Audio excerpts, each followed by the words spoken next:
In the heart of the world, planted by God's own hand, lay a garden beyond anything we've ever seen.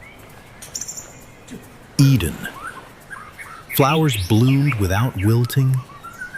Rivers sparkled with crystal waters.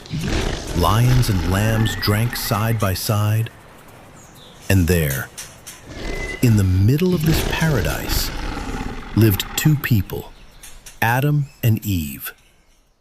Adam worked the land with joy, naming every creature.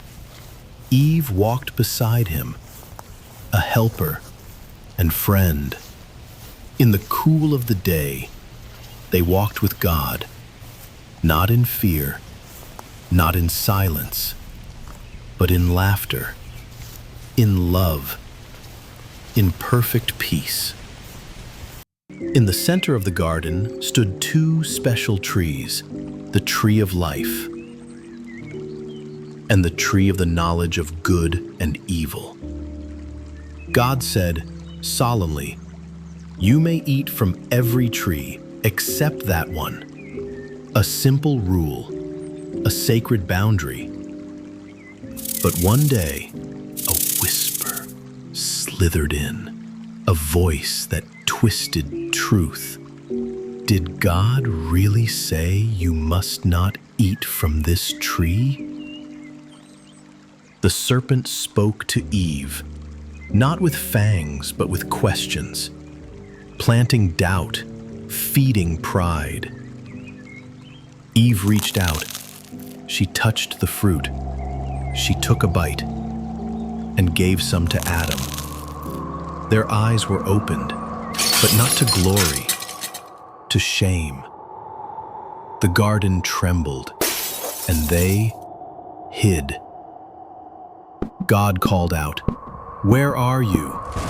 Not because he didn't know, but because he wanted them to answer. They had broken the one command, not just disobeyed, they had broken trust.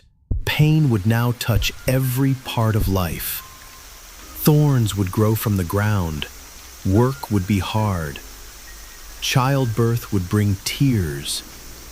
But even then, God made them clothes, a covering, and a promise that one day a Savior would come.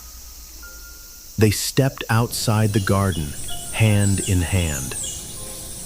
Life would be harder now, but they were not alone.